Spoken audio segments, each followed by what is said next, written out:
Hi అండి. ఈరోజు వీడియోలో ఎలాంటి థ్రెడ్ వాడితే మనకి నార్మల్ పాదంతో ఇన్విజిబుల్ పైపింగ్ వస్తుందో చెప్తాను. నెక్కకైనా సరే, హ్యాండ్‌కైనా సరే ఇదే మెథడ్ అండి. నెక్కకైతే క్రాస్ ఉన్న క్లాత్‌ని తీసుకోవాలి. మనం ఏ పైపింగ్ వేద్దాం అనుకుంటున్నామో క్లాత్ తోటి. అదే నడుముకి వేసిన, హ్యాండ్‌కి వేసినా కూడా స్ట్రెయిట్‌గా ఉన్న క్లాత్ అయితే సరిపోతుంది. నేనెప్పుడు కూడా 12వ నెంబర్ థ్రెడ్ మాత్రమే వాడతాను. మీకు రౌండ్‌గా దొరుకుతుంది. లేదంటే కోన్ అంటే మనకి సిలిండర్ టైప్‌లో కూడా దొరుకుతుందండి. ఇది నేను వాడేదనమాట 12వ నెంబరు. ఫస్ట్ నేను ఏం చేస్తానంటే 1 ఇంచ్ క్లాత్ తీసేసుకుని మధ్యలో 12వ నెంబర్ థ్రెడ్ పెట్టేసుకుని ఇలా నీట్‌గా నేనైతే పాదాన్ని సెట్ చేశానండి. పాదాన్ని సెట్ చేయకపోతే మాత్రం మీకు ఇన్విజిబుల్ పైపింగ్ అనేది నార్మల్ పాదంతో రాదు. అంటే పాదానికి మధ్యలో సూది ఉంటుందండి. మీరు ఏది కొనుక్కున్నా కూడా అటొక పాదం ఉంటుంది, ఇటొక పాదం ఉంటుంది. మధ్యలో సూది ఉంటుంది. ఆ సూదిని మనం ఏం చేయాలంటే ఒక పాదం వైపుకి తీసుకురావాలి. అలా తీసుకురావాలంటే పక్కన ఒక స్క్రూ ఉంటుంది. అది లూజ్ చేసి పాదం కదులుతుంది. అప్పుడు మనం ఒక వైపుకే తీసుకురావాలనమాట. సూది పక్కకి తీసుకురావాలి. అది రైట్ సైడ్‌కి రావాలా? లెఫ్ట్ సైడ్‌కి రావాలా? అన్నది మీ చేతి వాల్‌ని బట్టి ఉంటుంది. నాకు రైట్ సైడ్ వైపుకి థ్రెడ్ ఉంచుకునేటట్టు లెఫ్ట్ సైడ్ వైపుకి సూదిని పెట్టాననమాట. అలా సెట్ చేసేసుకున్నాను. మీకు రాదు అనుకుంటే మీరు బయట షాప్‌లో రిపేర్ చేస్తారు కదా! అక్కడికి వెళ్ళి మీరు నాకు ఇలా పైపింగ్ వేసుకోవాలి. నాకు సెట్ చేసి ఇవ్వమంటే వాళ్ళే సెట్ చేసి ఇస్తారు. అయితే నేను జాక్ మిషన్‌కైతే నేను బయట సెట్ చేసి చేయించుకున్నానండి. వాళ్ళది కొన్నాను కదా! అక్కడే.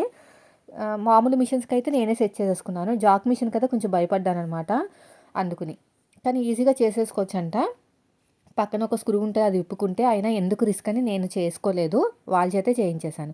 ఇప్పుడు లైనింగ్ మీద ఇలాగ సగానికి ఫోల్డ్ చేసి కుట్టిన పైపింగ్ క్లాత్‌ని పెట్టుకొని నీట్‌గా స్టిచ్ చేసుకొని దీనిపైన ఒరిజినల్ క్లాత్ పెట్టుకొని ఇలా కుట్టుకుంటూ వెళ్తున్నాను. చూడండి చాలా సింపుల్. నెక్ అయినా అంతేనండి. నెక్ కూడా ఇలాగే సింపుల్‌గానే కుట్టేసుకోవచ్చు. మీరేమి ఇబ్బంది పడాల్సిన అవసరం లేదు. ఇది అయిపోయిన తర్వాత ఇలా ఓపెన్ చేసేసుకుని చూడండి. ఇలా ఓపెన్ చేసేసుకుని ఇలా నీట్‌గా లైనింగ్ మీదే కుట్టు పడేటట్టు స్టిచ్ వేసేసుకోండి. సరిపోతుంది.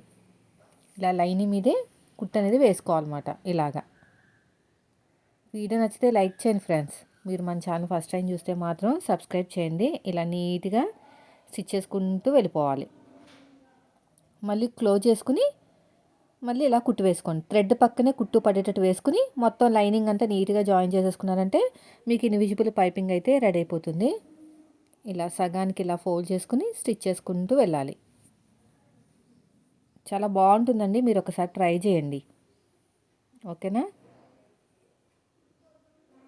ఇలాగా థ్రెడ్ పక్కనే కుట్టు పడేటట్టు నీట్‌గా స్టిచ్ చేసుకుంటూ వెళ్ళిపోవాలి.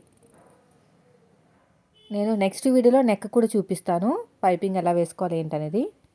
ఇలా జాయిన్ చేసేసుకోండి. ఇలాగ స్టిచ్ వేసేసుకుని నీట్‌గా కుట్టుకుంటూ వెళ్ళిపోవటమే. ఇలా పెట్టేసుకుని నీట్‌గా స్టిచ్ చేసుకుంటూ వెళ్ళిపోవాలి. ఇలాగా.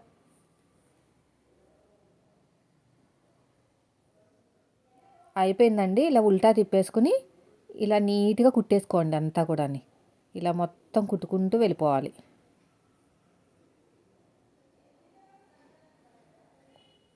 ఇలాగా. చూసారు కదా! లైనింగ్ అంతా నీట్‌గా జాయిన్ చేసేసుకోండి.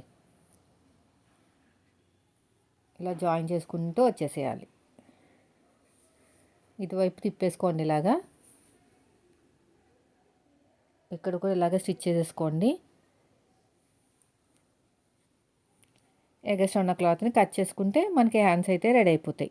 చూడండి ఇలాగా. రెండో హ్యాండ్ కూడా చూపిస్తాను. మీకు ఏమైనా డౌట్స్ ఉంటే మొత్తం క్లియర్ అయిపోతాయి. ఓకేనా? చూసారా ఎంత బాగా వచ్చేసిందో? ఇప్పుడు రెండో హ్యాండ్ అండి. రెండో హ్యాండ్ కూడా సేమ్ అంతే. నేను ఆల్రెడీ థ్రెడ్ పైపింగ్ అయితే రెడీ చేసి పెట్టేసుకున్నాను. ఇలా దీనిపైన లైనింగ్ మీద పెట్టుకోండి ముందు. లైనింగ్ మీద పెట్టుకున్న తర్వాత థ్రెడ్ అనేది నాకు రైట్ సైడ్ వైపుకి వచ్చింది. ఓకేనా? సూది అనేది లెఫ్ట్ సైడ్ వైపుకి ఉందన్నమాట. ఇలా నీట్‌గా కుట్టుకుంటూ వచ్చేసేయాలి. వీడియోలో చూస్తున్నారు కదా అలాగా.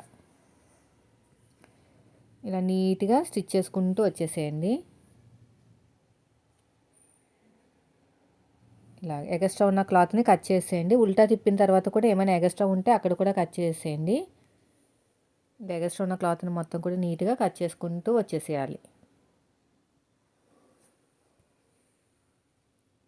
తర్వాత వచ్చేసి దీనిపైన ఒరిజినల్ క్లాత్ పెట్టేసుకుని ఇలాగ దీనిపైన ఒరిజినల్ క్లాత్ పెట్టేసుకుని మళ్ళీ కుట్టుకుంటూ వచ్చేస్తే మనకి మధ్యలో పైపింగ్ అనేది ఉండిపోతుందన్నమాట. Invisible piping. ఇలా పెట్టేసుకుని కుట్టుకుంటూ వచ్చేయటమే. ఇలా మొత్తం కూడా అంతే. ఇలా స్ట్రెయిట్‌గా స్టిచ్ చేసుకుంటూ వచ్చేసేయండి. వీడియోస్ నచ్చితే లైక్ చేయండి ఫ్రెండ్స్. మీరు మన ఛానల్ ఫస్ట్ టైం చూస్తే మాత్రం సబ్స్క్రైబ్ చేయండి. ఇలాంటి మంచి మంచి వీడియోస్ అన్నీ కూడా మీకు షేర్ చేస్తాను. ఇలా అనమాట. ఇలా చేసిన తర్వాత దీనిపైన ఇలా పెట్టుకొని నీట్‌గా కుట్టుకుంటూ వచ్చేసేయాలి. పాదం సెట్టింగ్ అనేది మీ చేతి వాళ్ళని బట్టే ఉంటుంది. ముందే ఇంటి దగ్గరే డిసైడ్ అవ్వండి. మీకు ఎటైతే థ్రెడ్ కావాలి, లెఫ్ట్ సైడ్కి కావాలా, రైట్ సైడ్కి కావాలా, మీకు ఎలాగైతే కావాలో అలాగా అనుకుని అప్పుడు షాప్కి వెళ్ళి అక్కడ చేయించుకోవాలన్నమాట. చేయించుకున్న తర్వాత కూడా అక్కడ ఒకసారి తొక్కి చూడండి. అంటే ఫస్ట్ రాకపోయినా తర్వాత వస్తుందండి, ఖచ్చితంగా వస్తుంది తర్వాత. ఇలా ఒక టాప్ స్టిచ్ అయితే వేసేసుకోండి. ఇలా నీట్గా ఒక టాప్ స్టిచ్ అయితే వేసేసుకోవాలి. మళ్ళీ క్లోజ్ చేసుకుని ఇంకో స్టిచ్ అయితే వేసేసేయండి. చూస్తున్నారు కదా, అలా ఇంకొక స్టిచ్ అయితే వేసేసుకోవాలి. ఇలా మొత్తం కూడా పక్క నుంచి థ్రెడ్ అనేది ఎక్కడుందో దాని పక్కన కుట్టు పడేటట్టు వేసుకోండి. ఫైనల్గా అయితే మనకి రెడీ అయిపోయింది. చూడండి ఎంత చక్కగా వచ్చేసిందో. వీడియో నచ్చితే మాత్రం లైక్ చేయండి. Thank you for watching.